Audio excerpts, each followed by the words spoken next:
What a way to win a match when you come into the final quarter not leading at all. How do you? We didn't start the game particularly well, which is why the margin looked the way it did. So, we've got to tidy up our starts, and they came here certainly on a mission and started the game really well. But to be down at three-quarter time, I think our guys know that we've been able to do that in the past, and so we built great confidence out of being able to do it. But you've then got to go and do it against what was and is a really good team. We were wrapped. I thought we defended a lot better in that last quarter, and we were able to get our back half attack up and going a little bit more than what we had for the first 3 quarters of the game. I know a lot was said about that midfield battle with the Suns. Was it then disappointing, to start that way? Yeah, it was. Yeah, I mean they're one of the best midfielders, if not the best midfield in the game, and so they were always going to present challenges, particularly around stoppage. I thought Witts and Madden battle was really good, but Maddo's playing his 3rd game against a high quality ruckman. I thought he gave his mids some really good service, and then they're just so hard to tackle, those boys. And I thought we did a great job. 89 tackles for the game, wasn't all through the midfield obviously, but we pressured and tackled our very best, and they were still able to get out at times and score. I think they kicked maybe 9 goals from stoppage, 9 of their 13 goals from stoppage or whatever it was. So they're tough to play against. We know that. They're well coached obviously, and they've got a great system and great players playing that system. So we play them again later on in the year, so that'll be another great battle, I'm sure. Is there anything particularly you're doing at three-quarter time? Because last time we were here was a similar scenario against Richmond. I think it was 28. Yeah, well, I didn't have Wardy this time, so that was the only difference. No, we just talked about how we want to play, plain and simply. Defend really strongly, be great in the contest, and then when we win the ball, take the game on. It's pretty simple, really. Our guys know what to do. That doesn't mean we always do it, and we're going to make mistakes, of course, but when we put it together, I think we're a pretty good team, and with that, we need to become a little bit more consistent with our in-game stuff, particularly, to be the team that we want to be. But I think we're on track to build that consistency and become that team. Yeah, and Jake Stringer was able to show what he can add to a team with those 2 goals in the last term. Obviously very important, and even Aaron Cadman as well kicked 2 in the last. Yeah, I thought both those guys finished the work from the guys up the field. But it wasn't just the goals. I thought Aaron had some really important contests where he needed to halve, and he did that. I thought Jake had some really important decisions up the field that needed to be made, and certainly that last one where he booted the ball deep inside 50 and it sort of turned at right angles and rolled out of bounds for a stoppage was an incredible decision to make, really important for us. So it's not just the goals that he's kicked from the boundary line, which are unbelievable goals, but he seems to do that often, so it's got to be a bit more than luck. I know Tom Green will want to talk mainly about his goal, but for 16 clearances on a day like that where, as you said, especially Gold Coast had the dominance early, how important was that you had a guy like him fighting tooth and nail to try and get the game back in your terms? Oh, it's super important. He's had some massive games, particularly recently, in terms of clearance numbers. Last week was big. This week the same. So, he goes head-to-head with the best clearance midfielder in the game, in Matt Rowell. And maybe in that space comes out on top. Rowell certainly had his moments, but Tom just fantastic game, really important for us. And then obviously that goal in the last was a really, really important goal, and he's fantastic. Had a fantastic game, and he's really important to us. Yeah. I know we've spoken a bit about the inside 50 conceded a bit throughout this year. I think it was 68, 24 difference. Yeah. Again, it's not the way you want to play, but it's in a way it seems to work sometimes. How do you find that balance? Yes and no. First quarter 23 inside 50s didn't really work for us.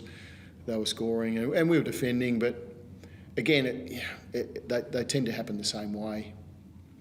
For the most part, sometimes they're a little bit different, but stoppage loss into back half turnover. I mean, that was the story of the first quarter, certainly. and probably for the first 3 quarters, really. We didn't play the way we wanted necessarily out of the back half, and we lost too many stoppages. In a roundabout way, is that helping you forward line, though? Because from 44 inside 50s up front, you've been winning. Look, the trade-off is it does stretch the ground when you're losing stoppage, and so you've got more space to work in theory. But the reality is you're always starting from your back half, which typically hasn't been a really a really strong place to start your attack from. So we're doing it really well, and we're a strong back half team off turnover for sure. But it's not exactly how we want to be playing. I'd rather win stoppage and pin them in personally, but to be able to not do that and still come away with a result is really important. It just shows you that we can win it in a variety of ways. And if one aspect of our game isn't working, then we can lean on the next. How was Lockie Midfield? He seems okay, yeah. Just got that knock early in the game on the boundary line there that just got a knock on the chin. Just wasn't feeling great, so yeah, we decided to make the call on him. Is it frustrating that you probably couldn't do much in that situation? Classic footy incident, really. Yeah, I don't think it was anything untoward in the incident. I haven't looked at it, to be fair, but it's just one of those things. Unfortunately, accidents happen, and that was one where we lose one of our best players, but you move on pretty quickly, and it allowed us to bring Jake Stringer into the game, which argue paid pretty big dividends for us. I know last game here, the crowd got quite vocal on the back of only getting 4 free kicks. I think it was similar numbers for the first 3 quarters. There was a lot of noise and frustration. There seemed to be quite a few times when players stopped assuming free kicks would come and they didn't. Do players have an idea of what is garnering a free kick anymore?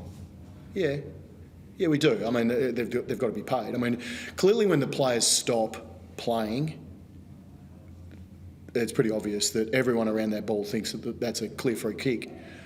But when it doesn't get paid, then that's clearly the issue. But yeah, we've had some games where we've had free kicks. We've had a couple where we haven't.